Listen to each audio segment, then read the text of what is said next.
ان دونوں کی انرجیز اور طاقتیں ایک دوسرے کو نیچا گرانے میں ضائع ہو رہی ہیں۔ یہ اپنی نمازوں میں صحابہ کو گالیاں دیتے ہیں، یہ بہت بڑا جھوٹ اور بہتان ہے۔ یاد رکھیے گا میرے سنی بھائیوں، یہ اتنا بڑا جھوٹ ہے، اتنا بڑا بہتان ہے۔ میں نے پاکستان سے عراق اور ایران تک میں گیا ہوں، وہاں پر میں نے ان کے پیچھے نمازیں پڑھی ہیں، ان کی نماز میں کوئی اس طرح کی گالیاں موجود نہیں ہیں۔ بسم اللہ والصلاة والسلام علی رسول اللہ وآلہ ومن والاه۔ السلام علیکم ورحمۃ اللہ وبرکاتہ۔ امید کرتا ہوں آپ لوگ خیریت سے ہوں گے۔ اللہ عز و جل آپ سب کو اپنے حفظ و امان میں رکھے۔ اس سال الحمدللہ عز و جل 40 امام حسین علیہ السلام میں شرکت کا موقع ملا۔ پاکستان سے عراق روانگی ہوئی اور وہاں پر مجھے شیعہ کلچر کو، ثقافت کو اور شیعہ لوگوں کو قریب سے دیکھنے کا مجھے موقع ملا ہے۔ چونکہ وہ پاکستان میں نہیں تھے تو تقیہ کی کوئی بات نہیں بنتی ہے کہ وہ لوگ یہاں پر تقیہ کرتے ہوں گے، تو اگر یعنی باہر تو ان کو تقیہ کرنے کی مجھ سے کوئی ضرورت نہیں ہے۔ اس لیے میں آج اپنے پاکستانی بھائیوں کے سامنے اور خاص طور پر اہل سنت والجماعت سے تعلق رکھنے والے میرے سنی بھائیوں کے سامنے اپنے تجربات شیئر کرنا چاہتا ہوں، کیونکہ یہ میری زندگی کا پہلا تجربہ تھا۔ میں اس سے پہلے کبھی بھی عراق 40 امام حسین میں شرکت کے لیے نہیں گیا ہوں، اور پاکستان میں نے ایک مرتبہ شرکت کی 40 میں، اور شیعہ مجالس میں شرکت بہت بار کی ہے، لیکن 40 کا جو ماحول ہوتا ہے وہاں پر جو کچھ یہ لوگ رسم و رواج کرتے ہیں اسے عراق میں جا کر میں نے پریکٹس نہیں کیا، نہیں دیکھا ہے۔ تو اس لیے میں نے وہاں پر ان کو کیسا پایا، میں کیوں گیا ہوں، کیا وجہ ہے، اور وہاں ان لوگوں کا رویہ شیعہ کا سنی کو دیکھ کر کیا ہوتا ہے، اور یہ وہاں پر کیا عبادات کرتے ہیں، کیا کچھ ہوتا ہے، ان سب کو میں آج آپ کے سامنے بیان کرنا چاہتا ہوں۔ اور سب سے بڑی بات یہ ہے کہ جو بھی بیان کروں گا انشاءاللہ عز و جل، جس طرح میں نے دیکھا ہے اس کو بلا کم و کاس، جس طرح دیکھا ہے اسے آپ کے سامنے بیان کروں گا، چاہے یہ کسی کو پسند آتا ہے یا چاہے اس سے کوئی ناراض ہوتا ہے، چاہے اس سے کوئی خفا ہوتا ہے یا کوئی خوش ہوتا ہے، میں آپ کے سامنے سچ بیان کروں گا انشاءاللہ جو کچھ میں نے وہاں پر دیکھا ہے۔ سب سے پہلی بات تو یہ ہے کہ میں وہاں کیوں گیا، جبکہ صورتحال یہ ہے کہ یہاں پاکستان میں اتنی بڑی دیواریں حائل کر دی گئی ہیں کہ ایک سنی شخص وہ کسی شیعہ کی مجلس میں نہیں جا سکتا ہے، اتنا مشکل بنا دیا گیا اسے، جھوٹ بول کر، پروپیگنڈا کر کے دوسرے مسلمان سے دور کیا گیا ہے کہ جناب یہ کسی سنی کو نقصان پہنچانا ثواب سمجھتے ہیں، اور اسے اس کے بارے میں یعنی جو اس کو پلایا جائے گا، جو کھلایا جائے گا وہ سب کچھ اس طرح کے ہے، مثلا اس میں پیشاب ملا دیا جاتا ہے وغیرہ وغیرہ۔ تو لہٰذا ایک سنی کے ذہن میں وہ نفرت بیٹھ گئی ہے، وہ دیوار بن گئی ہے، اس لیے وہ یہاں پر شرکت نہیں کرتے ہیں۔ تو آپ دیکھیں کہ میں نے پاکستان سے بڑھ کر وہاں عراق میں گیا، اور وہاں جا کر میں نے دیکھا کہ یہ چیزیں کیا ہیں، اس لیے میرے لیے یہ بالکل ایک نیا تجربہ ہے۔ سو میں سمجھتا ہوں کہ اس سے دوسرے لوگوں کا بہت فائدہ ہوگا انشاءاللہ، اگر وہ میری باتوں کو حق سچ سمجھیں گے، اور میں ان کے سامنے حلفیہ کہہ رہا ہوں کہ جو کچھ میں نے جس طرح دیکھا ہے وہ آپ کے سامنے بیان کروں گا انشاءاللہ عز و جل۔ پہلی بات یہ ہے کہ میں کیوں گیا، اس سوال کا جواب یہ ہے کہ میں اس لیے گیا ہوں کہ ہم یہاں پر پاکستان میں اور دنیا بھر میں دیکھتے ہیں کہ مسلمانوں کے جو دو بازو ہیں شیعہ اور سنی، یہ آپس میں باہم دست و گریباں ہیں، اس کا ہاتھ اس کے گریبان میں ہے اور اس کا ہاتھ دوسرے کے گریبان میں، دونوں نے ایک دوسرے کے گریبان پکڑے ہوئے ہیں اور لڑ رہے ہیں۔ ان دونوں کی انرجیز اور طاقتیں ایک دوسرے کو نیچا گرانے میں ضائع ہو رہی ہیں۔ ابھی پاکستان میں آپ دیکھیں، یہاں پر 40 امام حسین ہوا، اس کے بعد پھر وہ کہتے ہیں کہ سنیوں نے اپنی طاقت ظاہر کی۔ کیا یہ ضروری ہوتا ہے کہ اگر ایک فرقہ وہ اپنی طاقت ظاہر کرے یا وہ باہر نکلے، اپنی پریکٹس کرے، رسم و رواج دکھائے، تو دوسرا فرقہ یہ سمجھے کہ مجھے بھی اپنی پاور شو کرنی ہے؟ تو اس کا مطلب یہ ہے کہ ہم مذہب سے زیادہ سیاست کے عادی ہو گئے ہیں، اور ہم ان چیزوں کو بھی سیاست کے اعتبار سے دیکھتے ہیں۔ تو یہ اختلافات ہیں، اس لیے ضروری یہ ہے کہ ایک مسلمان دوسرے مسلمان کے قریب ہو۔ فرقہ بنانے پر مذمت ہے قرآن مجید میں کہ فرقہ نہ بناؤ، ان لوگوں کی طرح مت ہو جاؤ کہ جو مشرکین ہیں اور جو گروہ ہو گئے، ایک جگہ پر ہو جاؤ، اللہ کی رسی کو مضبوطی کے ساتھ تھام لو۔ مسلم ٹائٹل دیا تھا اللہ رب العزت نے قرآن مجید کے اندر، مسلم، اور یہاں پر کیا بنا دیا ہے، اسے مختلف فرقوں کا بنا دیا ہے کہ جناب میں فلاں فرقے کا ہوں، الحمدللہ عز و جل ہمارے عقائد سب سے بہتر ہیں اور ہم سب سے پہلے جنت میں جائیں گے، باقی سارے گمراہ ہیں۔ اور یہ ساری جو تفصیلات ہیں یہ آپ دیکھتے ہیں کہ ہمارے ہاں نظر آتی ہیں، واضح طور پر فرقہ پرست علماء اس کو بیان کرتے رہتے ہیں اور دوسروں کو نیچا گراتے ہیں اور ثابت کرتے ہیں۔ تو لہذا ضرورت اس امر کی ہے کہ ہم دوسروں کی مجالس میں جائیں اور وہاں پر انہیں قریب سے دیکھیں۔ اگر ایک شیعہ کو غلط بتا دیا گیا ہے کسی سنی کے بارے میں کہ مثلا ایک شیعہ کے دماغ میں یہ بٹھایا گیا ہو کہ سارے سنیت کی اکثریت وہ اہل البیت سے نفرت کرتی ہے، تو اس شیعہ پر واجب ہے کہ یہ اہل سنت کی مجالس میں جائے اور انہیں قریب سے دیکھے تاکہ اسے معلوم ہو کہ آیا یہ بات صحیح بھی ہے یا مجھے غلط بتایا گیا ہے۔ اور اگر اسی طرح ایک سنی کو یہ بتایا گیا ہے کہ سارے کے سارے شیعہ وہ سارے صحابہ کرام کو غلط مانتے ہیں، کافر مانتے ہیں، مرتد مانتے ہیں، ان کی کوئی عزت اور توقیر نہیں کرتے، وہ اپنی مجالس کے اندر صحابہ کرام کو برملا سب و شتم کرتے ہیں، گالیاں دیتے ہیں، اور ان کی مجالس کے اندر نمازوں کے اندر ایک مولوی صاحب کو میں سن رہا تھا، ایک سلفی عالم کو، وہ کہہ رہا تھا کہ ان کی اذان کے اندر وہ تبرہ ہے، ان کی اذان کے اندر صحابہ کو گالیاں دیتے ہیں، یہ اپنی نمازوں میں صحابہ کو گالیاں دیتے ہیں۔ یہ بہت بڑا جھوٹ اور بہتان ہے، یاد رکھیے گا میرے سنی بھائیوں، یہ اتنا بڑا جھوٹ ہے، اتنا بڑا بہتان ہے۔ میں نے پاکستان سے عراق اور ایران تک میں گیا ہوں، وہاں پر میں نے ان کے پیچھے نمازیں پڑھی ہیں، ان کی نماز میں کوئی اس طرح کی گالیاں موجود نہیں ہیں، کوئی گالی موجود نہیں ہے، لیکن یہ مولوی صاحب ممبر پہ کھڑا ہو کر آپ کو جھوٹ بولتا ہے کہ یہ اذان کے اندر گالیاں دیتے ہیں۔ یہ جھوٹ نہیں ہے، یہ مسلمانوں کو آپ تقسیم نہیں کرتے ہو، مسلمانوں کو آپ لڑا نہیں رہے ہو۔ خدا کے لیے جھوٹ بولنا چھوڑ دو۔ اگر آپ دوسروں کے خلاف نفرت بھی پھیلاتے ہو نا، پھیلاتے رہو، تو تم اس سے باز نہیں آؤ گے، لیکن جھوٹ بول کے مت پھیلاؤ۔ آپ کہو کہ جناب یہ تمہاری کتابوں میں لکھا ہوا ہے، ٹھیک ہے، یہ اس طرح کی بات ہے، لیکن جب آپ کہتے ہیں کہ ان کی نماز کے اندر گالیاں ہیں صحابہ کرام کے اوپر، یہ غلط بات ہے، یہ جھوٹ ہے، اسے کوئی ثابت نہیں کر سکتا۔ میں نے ان کے پیچھے نماز پڑھی ہے، میں جانتا ہوں ان کو، تو اس لیے ہمیں جو جھوٹ بتایا جاتا ہے جب ہم دوسروں کی مجالس میں جاتے ہیں تو معلوم یہ ہوتا ہے کہ ایسا کچھ نہیں ہے، اور اس طرح میں یہ سمجھتا ہوں کہ مسلمانوں کے درمیان میں جو تفرقہ ہے اس کا خاتمہ ہوگا اور مسلمان ایک دوسرے کے قریب ہوں گے اگر ہم ایک دوسرے کی مجلسوں میں آنا جانا شروع کر دیں گے انشاءاللہ۔ اور اس میں آپ کو بتانے کی ضرورت نہیں ہے، آپ خود ہی چینج ہوں گے جب آپ دوسروں کے پاس جائیں گے نا۔ یہ بہت سی بیسک آپ دیکھ لیں کہ غلط فہمیاں ہیں۔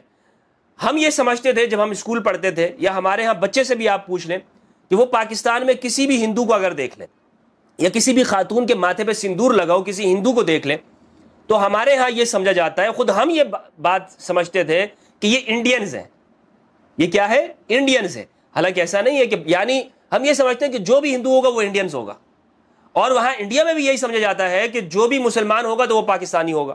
اور اسی طرح امریکہ کے اندر، دنیا بھر کے اندر مجھے لوگوں نے بتایا ہے کہ ہمارے ہاں اسکول کے اندر بچوں سے پوچھا جاتا ہے کہ ایک مسلمان بچے سے کہ تم مسلمان ہو، تم پاکستانی ہو، وہ اس کو یہ نہیں سمجھتے کہ امریکی ہیں، یہ یہاں کا شہری ہے۔ یہ کیا ہے؟ یہ غلط فہمیاں ہیں۔ یہ کس طرح سے دور ہوں گی؟ یہ اس طرح دور ہوں گی کہ جب ہم ایک دوسرے کو اپنے بارے میں بتائیں گے اور ان کے پاس آنے جانے کا سلسلہ شروع کریں گے۔ اور میں نے الحمدللہ جہاں تک میں گیا ہوں میں نے دیکھا ہے کہ جو ہمیں بتایا گیا تھا کہ یہ نمازوں کے اندر گالیاں دیتے ہیں، ان کی اذان کے اندر گالی موجود ہے، اور ان کی دعاؤں کے اندر گالیاں موجود ہیں، ان کی پریکٹس کے اندر یہ وہاں کربلا کے اندر شرک کرتے ہیں۔ یہ میں نے پاکستان کے اندر مولویوں سے سنا ہے کہ یہ وہاں جا کر امام حسین علیہ السلام، مولا علی علیہ السلام، اہل البیت علیہ السلام کے اضرحہ اور ان کے مقابر پر یہ لوگ سجدے کرتے ہیں۔ یہ سارے جھوٹ میں نے سنے ہوئے تھے، اور وہاں جا کر میں نے دیکھا کہ ایسا کچھ نہیں ہے، ایسا کچھ نہیں ہے۔ تو سب سے پہلی بات یہ کہ میں کیوں گیا، اس سوال کا جواب میں نے آپ کو دے دیا، اور الحمدللہ عز و جل اپنے خرچے کے اوپر وہاں پہ گیا ہوں۔ یہ نہیں کہ جناب کسی جو ہے وہ کسی این جی او یا کسی ادارے کی طرف سے میں وہاں پہ گیا ہوں، تاکہ ہم یہ چیزیں دیکھیں اور یہاں پر واپس آ کر اپنے مسلم بھائیوں کو یہ بتائیں کہ مذہبی طبقہ مسلمانوں کو آپس میں کس طرح سے ڈیوائیڈ کرتا ہے۔ دوسری بات یہ ہے کہ قرآن مجید کے ساتھ ہمیں جڑنا چاہیے تھا، ہمیں نصوص کے ساتھ جڑنا چاہیے۔ نصوص کہتے ہیں قرآن و سنت اہل بیت، جو نبی صلی اللہ علیہ وآلہ وسلم نے اس امت کے لیے چھوڑ دیا۔ اہل سنت والجماعت کے پاس صحاح ستہ ہے، حدیث کی کتابیں ہیں، قرآن مجید ہے۔ تو ایک سنی کو چاہیے کہ وہ اس نص کے ساتھ جڑ جائے، قرآن و حدیث کے ساتھ جڑ جائے۔ شیعہ کے پاس قرآن اور اہل البیت کی تعلیمات موجود ہیں، وہ اس کے ساتھ جڑے۔ لیکن افسوس کی بات یہ ہے کہ ہمارا یہ مذہبی طبقہ، یہ جو فرقہ وارانہ فرقہ واریت جو پھیلاتا ہے، یہ اپنی عوام کو، چاہے کوئی بھی فرقہ ہو، یہ نص کے ساتھ جوڑنے کے بجائے، یعنی قرآن و سنت حدیث کے ساتھ جوڑنے کے بجائے یہ اپنے ساتھ جڑتا ہے، اور یہ کہتا ہے کہ میری پیروی کرو تو تم کامیاب ہو جاؤ گے، اور اپنے آپ کو نص کا قائم مقام اس نے کیا ہے، قرآن و سنت کا قائم مقام بنا دیا ہے۔ یعنی آپ اس مذہبی طبقے سے اختلاف نہیں کر سکتے، اس کی رائے سے اختلاف نہیں کر سکتے، اپنی کوئی بات اس کے سامنے نہیں رکھ سکتے، یہ کہتا ہے نہیں آپ میرے پیچھے چلو. تو آپ یہ دیکھیں اس سے کیا ہوا, اس سے یہ ہوا کہ یہ جو بھی بتاتا گیا کسی بھی فرقے کی مخالفت کے اندر جھوٹ بولتا گیا, جو بھی من گڑت باتیں کرتا گیا, ہم آنکھیں بند کر کے اس کو مانتے گئے, ہم سمجھتے رہے کہ یہ سچ بول رہا ہے. اس نے ہمیں کہا کہ شیعہ کے 40 پارے ہم نے سچ مان لیا. اس نے ہمیں کہا کہ وہ مجلس کے اندر وہ شربتوں کے اندر وہ گھوڑے کا پیشاب ملاتے, ہم نے سچ مان لیا. اس نے کہا کہ جناب یہ عراق میں جا کر امام حسین علیہ السلام کی قبر کو سجدے کرتے, ہم نے سچ مان لیا. اور ہم نے تحقیق نہیں کی. کیوں؟ اس لیے کہ ہم نے قرآن اور حدیث کے مقابل مولوی کو لا کے کھڑا کر دیا, اور اس مولوی نے ہمیشہ اپنے آپ کو اسی طرح پیش کیا کہ میں نص کے مقابل ہوں. یہ کہتا نہیں ہے لیکن اس کا عمل اسی طرح سے ظاہر کرتا ہے. تو یہ بات انتہائی ضروری ہے. اگر ہم فرقہ واریت کا خاتمہ چاہتے ہیں تو بجائے مذہبی طبقے کو اپنا امام اور پیشوا ماننے کے نصوص کو مانے, نص کو مانے, قرآن و حدیث کو, اہل البیت علیہم السلام کو. تو اس طرح میں سمجھتا ہوں کہ فرقہ واریت کا خاتمہ ہو جائے گا. وہاں پر جب میں گیا تو میں نے بہت سارے شیعہ حضرات مجھ سے ملتے تھے, اور یہاں میں ایک چیز آپ کے سامنے ظاہر کرنا چاہتا ہوں کہ کچھ لوگوں نے مجھ سے یہ پوچھا کہ کیا آپ شیعہ ہو چکے ہیں. شیعہ لوگوں نے پوچھا آپ کنورٹ ہو چکے ہیں یا نہیں ہو چکے. یہ باتیں ضرور پوچھی ہیں, میں یہ سمجھتا ہوں یہ پوچھنا بھی مجھے معیوب لگا. اس کی وجہ یہ ہے کہ جب آپ میں اپنے آپ کو کسی فرقے میں نہیں رکھتا. یعنی اگر آپ یہ کہتے ہیں کہ میں سنی ہوں اور میں اپنے آپ کو سنیت میں رکھتا ہوں لیکن سنی فرقے میں نہیں رکھتا, اس میں بڑا فرق ہے. یعنی میں یہ کہتا ہوں کہ جناب میں قرآن و سنت کا پابند ہوں, نبی صلی اللہ علیہ وآلہ وسلم کی سنت کا پیروکار ہوں, سنت پہ چلتا ہوں. تو یہ اس معنی میں تو شیعہ بھی سنی ہے, اور اس معنی میں ہر مسلمان کو سنی ہونا چاہیے. لیکن یہ جس معنی میں یہاں پر سنیت کا اطلاق ہوتا ہے فرقے کے معنی میں, اس میں نہیں ہوں. اسی طرح شیعہ آپ دیکھ لیں کہ ہر مسلمان اس کو شیعہ نے علی ہونا چاہیے. کہ ہم یہ کہتے ہیں میں شیعہ ہوں, یعنی اس معنی میں کہ میں علی کا شیعہ ہوں, امام حسین کا شیعہ ہوں. اگر کربلا میں ہم ہوتے تو امام حسین علیہ السلام کے ساتھ ہوتے, یزید کے ساتھ نہ ہوتے. ہر مسلمان یہ کہے گا نا, بڑے سے بڑا ناسبی بھی آپ کو یہ کہے گا کہ ہم امام حسین علیہ السلام کے ساتھ ہیں. تو اس معنی میں تو سب شیعہ ہیں. لیکن اس معنی میں کہ جناب جو فرقے کے معنی میں ہے, اس معنی میں شیعت اپنے آپ کو ہم نہیں شمار کرتے ہیں. اسی طرح آپ دوسرے ٹائٹلز دیکھ لیں. مثلا میں اگر یہ کہوں کہ میں انسانی حقوق کا قائل ہوں, کہ ہر انسان کو فریڈم آف سپیچ ہونی چاہیے, تو اس کا مطلب یہ نہیں کہ میں سیکولر آپ مجھے کہہ دیں, میں انسانی حقوق کو مانتا ہوں. اسی طرح میں اگر یہ کہتا ہوں کہ آپ کو آزادی ہے, تو یہ مراد ہرگز نہیں ہے کہ آپ مجھے کہیں کہ یہ لبرل آدمی ہے. ہاں, لیکن اس معنی میں یعنی جو آج کل دنیا کے اندر نافذ ہے, تو اس کی تشریحات ہر انسان خود کرتا ہے اور بتاتا ہے کہ میں کس جگہ پر اپنے آپ کو سمجھتا ہوں. لہٰذا جب آپ کسی کو اہل بیت کا ذکر کرتے ہوئے دیکھیں تو اسے فوراً یہ نہ کہا کریں کہ یہ شیعہ ہے اور آپ شیعہ ہو چکے ہیں. یہ سوال, اس چیز کو میں معیوب سمجھتا ہوں اور مجھے معیوب لگا بھی ہے. لیکن میں یہاں پر بہت اپریشیٹ کرتا ہوں اپنے ایسے شیعہ بھائیوں کو کہ جب ان کے سامنے کسی شیعہ نے اگر مجھ سے اس طرح رویہ رکھا ہے اور پوچھا ہے, تو ایک شیعہ نے ہی آگے بڑھ کر اس کی نفی کی ہے. اگر میں یہاں پر یہ بات نہیں کروں کہ اس شیعہ نے بڑھ کر نفی کی ہے تو یہ غلط بیانی ہوگی. یعنی سارے شیعہ برابر نہیں ہیں. اگر کوئی جہالت سے یہ بات پوچھ لیتا ہے کسی سنی کو دیکھ کر, یا کوئی ایسی حرکت کرتا ہے مثلا کسی سنی کو دیکھ کر, ٹوپی داڑھی والے کو دیکھ کر وہ شیخین یا صحابہ کے اوپر تبرہ کر دیتا ہے, تو اسی وقت میں ایک شیعہ اس کو منع بھی کرتا ہے. یہ چیز میں نے ان کے اندر دیکھی ہے اور بہت پازیٹیو چیز مجھے نظر آئی ہے.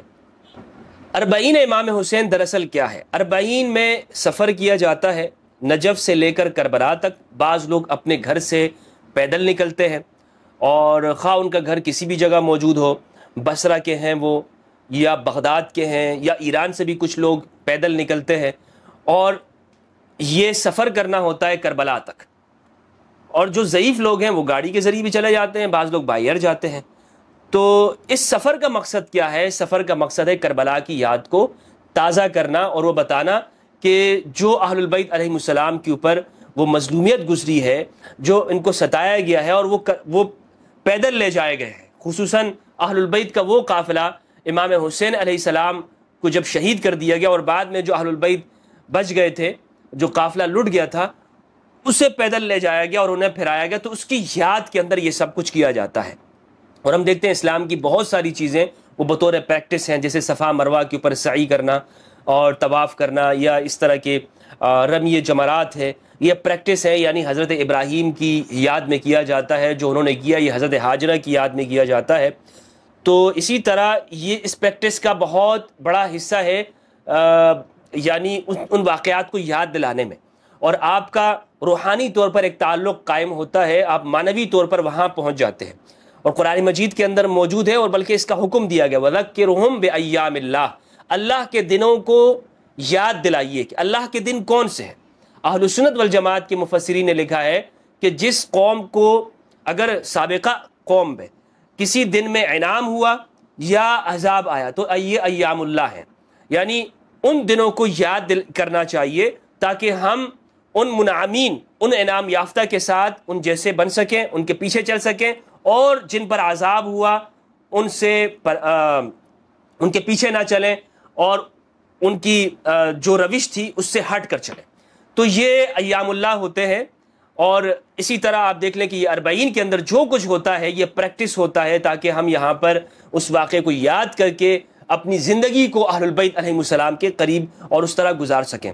تو 40 یعنی 40 دن جب شہادت امام حسین علیہ السلام کو پورے ہو جاتے ہیں تو صفر 20 تاریخ کو ایک یہ اجتماع ہوتا ہے کربلا کے اندر، اور دنیا کا سب سے بڑا اجتماع ہے 40 میں۔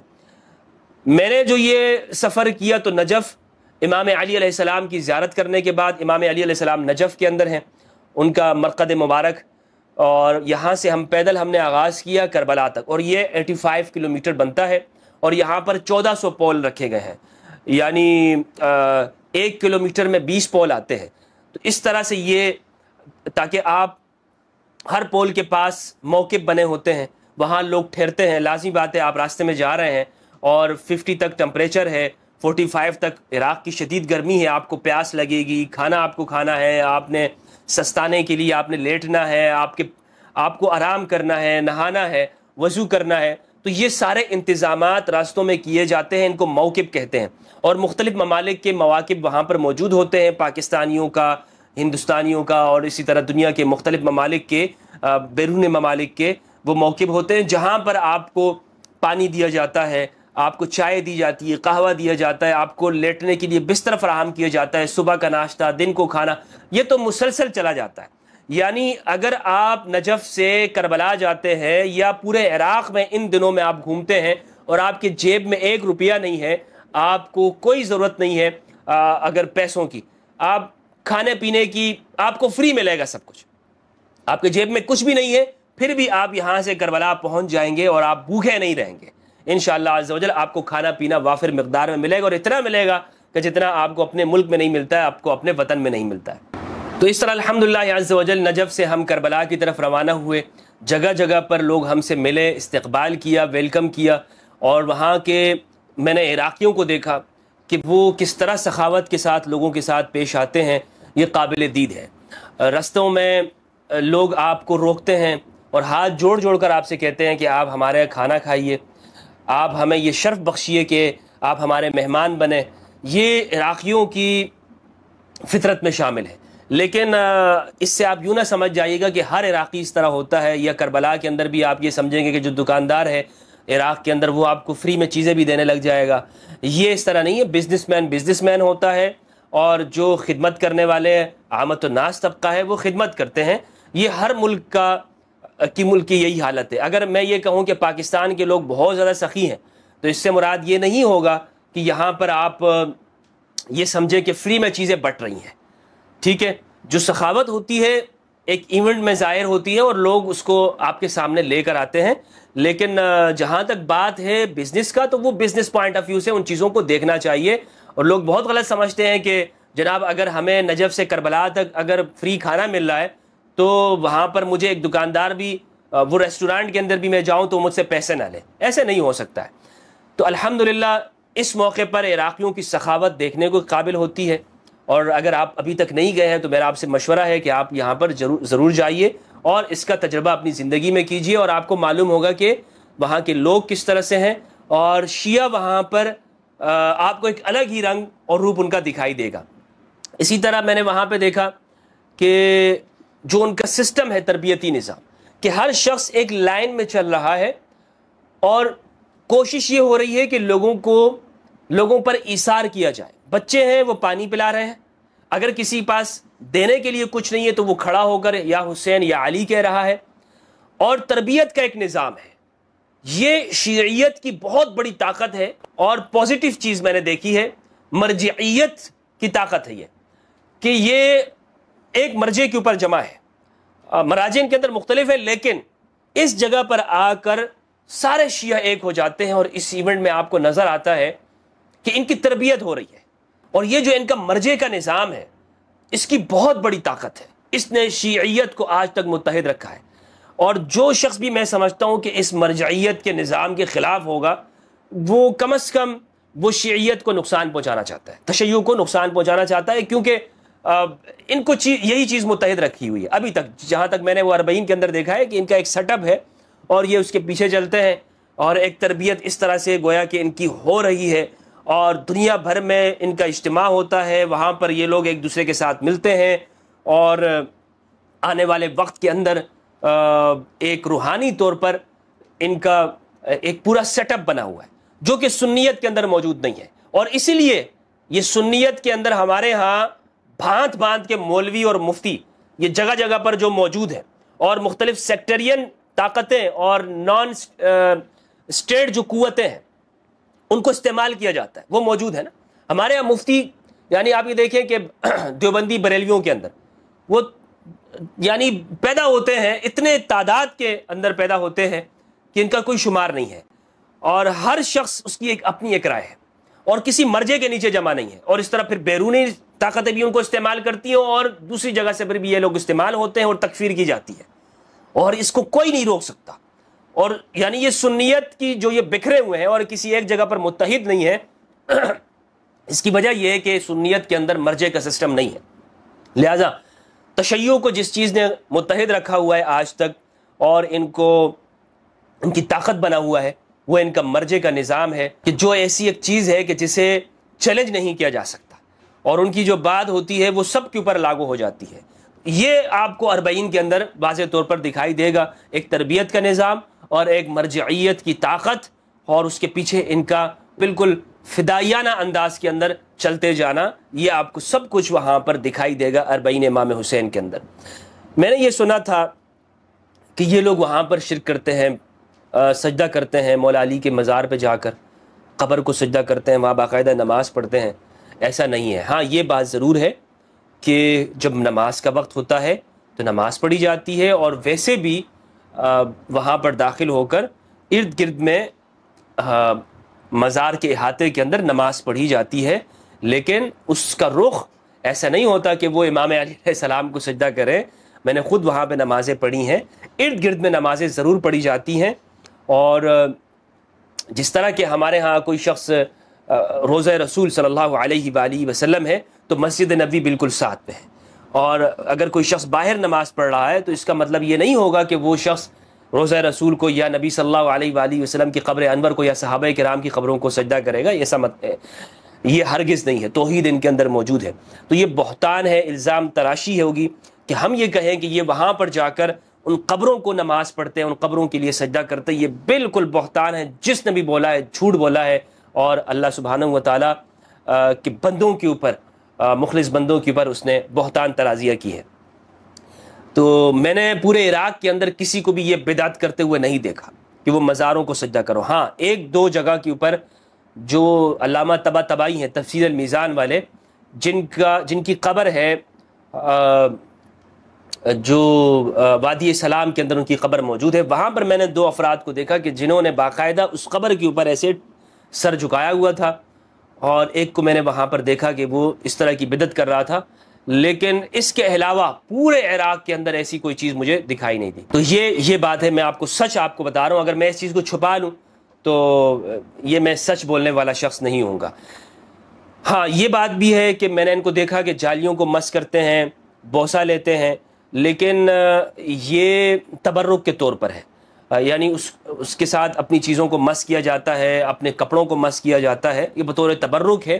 اور اس کے لیے ان کے مذہب کے اندر, بلکہ اہل سنت کے اندر بھی ایسی روایات موجود ہے کہ جس سے تبرک بھی ایثار الصالحین یہ موجود ہے. اور ہمارے ہاں صوفیاء کرام اور علماء غماریہ جو عرب کے علماء ہیں باقاعدہ اس پر کتابیں لکھی گئی ہیں، اور پاکستان کے اندر بھی جیسے قادریہ ہیں یا چشتیہ ہیں پاکستان ہندوستان میں جو صوفی فرقہ ہے، اس میں یہ چیزیں موجود ہیں، تبرک کا حاصل کرنا، یہ صرف شیعوں کے اندر نہیں ہے۔ ورنہ اگر آپ یہ کہتے ہیں کہ وہاں بدعات ہوتی ہیں، تو اس سے بڑھ کر جو ہمارے ہاں مزار موجود ہیں، یہاں تو میں نے اپنی آنکھوں کے ساتھ شرکیات ہوتے ہوئے دیکھا ہے، اگر یہ چیز شرک ہے جسے آپ کہتے ہیں۔ لیکن بہرحال سجدہ کرنا پھر بھی شرک نہیں ہوتا، غیر اللہ کو اگر سجدہ کر لیا جائے وہ شرک نہیں، حرام ضرور ہے، لیکن اگر آپ اس کو شرک بھی کہتے ہیں تو اس طرح کی چیزیں آپ کے ہاں موجود ہیں، اور جو ہمارے ہاں یہ سنیت کے یعنی یہ جتنے بھی ہمارے ہاں مزارات ہیں یا محکمہ اوقاف کے کنٹرول میں ہیں، تو یہاں یہ چیزیں بہت ہیں۔ یہ کہنا چاہتا ہوں اس کی بنسبت وہاں جو نجف اشرف ہے یا اللہ تبع العباسیہ ہے یا اللہ تبع العلویہ ہے یا اللہ تبع الحسینیہ ہے، اس کے اوپر وہاں کے علماء کا کنٹرول موجود ہے۔ یہ چیز واضح طور پر مجھے دکھائی دی ہے کہ ایسی کوئی بدعت وہاں پر دیکھنے میں نظر نہیں آئی ہے، یہ میں آپ کو صاف بتاتا چلوں۔ اسی طرح میں نے آپ کو بتایا کہ جو اہل عراق کا زائرین کے ساتھ رویہ ہے، ہم نے دیکھا کہ لوگ گاڑیوں میں آئے اور ہمیں روک کر باقاعدہ انہوں نے کھانے پیش کیے۔ اگر کسی نے گھر کے اندر کوئی آئس کریم بنائی ہوئی ہے، کوئی فالودہ بنایا ہوا ہے، کوئی ایسی چیز بنائی، کوئی اچھی چیز ہے، تو اس نے اوپر جیسے کشمش کے لگائی ہوئی ہے اور اس طرح بادام، یہ ساری چیزیں پیش کی جاتی ہیں اور لوگوں کو کھلایا جاتا ہے، پانی کی بوتلیں پیش کی جاتی ہیں۔ تو اہل عراق کا جو رویہ ہے عمومی طور پر بہت اچھا ہے اور بہترین ہے، اور اس میں آپ کو دکھائی دے گا کہ ایک سخاوت نظر آتی ہے کہ وہ آپ کے ساتھ سخاوت کے ساتھ پیش ہوتے ہیں۔ دنیا بھر سے حسینیوں کا اجتماع ہوتا ہے، دنیا بھر سے، ہر ملک سے آپ کو نظر آئے گا وہ لوگ وہاں پر آتے ہیں اور وہاں عبادات کرتے ہیں، اللہ کی عبادت کرتے ہیں۔ کوئی عبادت وہاں پر غیر اللہ کی عبادت نہیں کی جاتی۔ یہ میں بار بار اس لیے کہہ رہا ہوں کہ اس بات کو اہل سنت کے اندر ایک پروپیگنڈے کے تحت داخل کیا گیا کہ عراق کے اندر وہاں پر لوگ مزارات کی عبادت کرتے ہیں، زیارات کی عبادت کرتے ہیں۔ یہ بالکل جھوٹ بولا گیا، یہ ایک پروپیگنڈے کے تحت یہ ساری چیزیں داخل کی گئی ہیں۔ وہاں پر صرف اور صرف حسینیوں کا اجتماع ہوتا ہے کہ جو امام حسین علیہ السلام سے محبت کرتے۔ شیعہ لوگ اس لیے جاتے، اور میرا جانے کا مقصد بھی یہ تھا کہ میں امام حسین علیہ السلام کو خراج عقیدت پیش کروں، اور یہ عہد کروں وہاں پر کہ امام حسین علیہ السلام، اہل البیت علیہ السلام، ہم آپ کے ساتھ ہیں، ہمارے قلوب، ہمارا ایمان وہ آپ کے ساتھ ہے، ہم ناصبیوں کے ساتھ نہیں ہیں۔ ان لوگوں سے برات کرتے ہیں کہ جنہوں نے اہل البیت پہ ظلم و تشدد کیا، ظلم و ستم کیا، اہل البیت کو شہید کیا، ان کو دربدر کیا، ان لوگوں سے برات کا اظہار کرتے ہیں۔ یہ ہمارا ایمان ہے، اس کا اقرار ہر مسلمان کو کرنا چاہیے، خواہ وہ پاکستان میں ہو، خواہ وہ ہندوستان میں ہو، امریکہ میں ہو، یا دنیا کے کسی بھی کونے کے اندر موجود ہو، وہ یہ اقرار کرتا ہے کہ ہم اہل البیت کے ساتھ ہیں۔ ہم کن کے ساتھ ہیں؟ ہماری محبتیں، عقیدتیں، ایمان وہ اہل البیت کے ساتھ ہیں۔ اسی اقرار کے لیے دنیا بھر کے حسینی اور شیعہ لوگ اور اہل البیت سے محبت کرنے والے وہاں پر جمع ہوتے ہیں۔ تو میں نے یہ چیزیں دیکھی ہیں، کچھ چیزیں ایسی ہیں کہ جو میں سمجھتا ہوں کہ اس پر عراقی گورنمنٹ کو اصلاح کرنی چاہیے۔ یہ چیزیں گورنمنٹ کے ساتھ تعلق رکھتی ہیں۔ عامت الناس کا رویہ بہت اچھا دیکھا ہے، ٹمپریچر وہاں زیادہ ہے تو جو رستے ہیں ان کو بہتر کرنے کی کوشش ہونی چاہیے، اور اسی طرح صفائی کا اہتمام ہونا چاہیے۔ اگر ہم یہ سمجھتے ہیں کہ ہم اہل البیت علیہ السلام ان کی اتباع ہو اور محبت ہو، تو ان کی پیروی یہ بھی ہے کہ آپ نے صفائی کا اہتمام کرنا ہے۔ کچرا بہت دیکھا گیا کہ جو میں سمجھتا ہوں انتظامی طور پر بہت بڑی خامی اور کمزوری ہے۔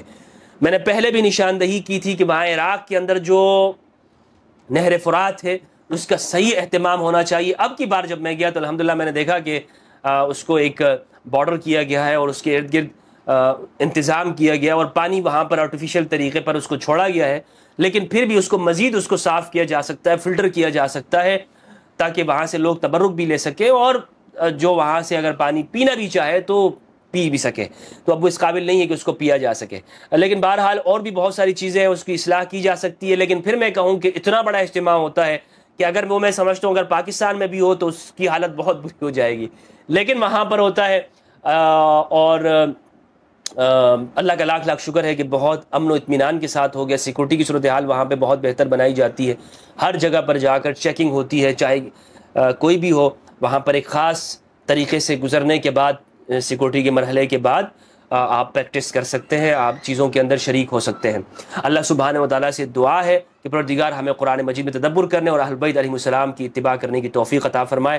ہاں یہ بات ضرور ہے کہ میں نے یہ چیزیں جو دیکھی تھی وہ آپ کے سامنے اسی طرح میں نے پیش کی ہیں، اس میں بلا کم و کاست مبالغہ کیے ہوئے یہ میں نے آپ کے سامنے رکھی ہیں، اور میرا مقصد فقط واحد یہ ہے کہ مسلمان وہ ایک دوسرے کے قریب ہوں، دنیا بھر کے انسان، دنیا بھر کے مذاہب کے درمیان میں موجود جو غلط فہمیاں ہیں اس کا خاتمہ ہو، چاہے وہ کسی بھی مذہب کے بارے میں غلط طور پر سن لیا اور اسے سمجھ لیا، اس کا خاتمہ ہو، اور انسانیت ایک دوسرے کے قریب ہو، مسلمان ایک دوسرے کے قریب ہوں، تاکہ ہم اپنے وطن کو اور پوری دنیا کو امن کا گہوارہ بنا سکیں، اور اس طرح انسانیت پھر سے صراط مستقیم پہ چلے، مستقیم ہو جائے۔ کیا ہو جائے؟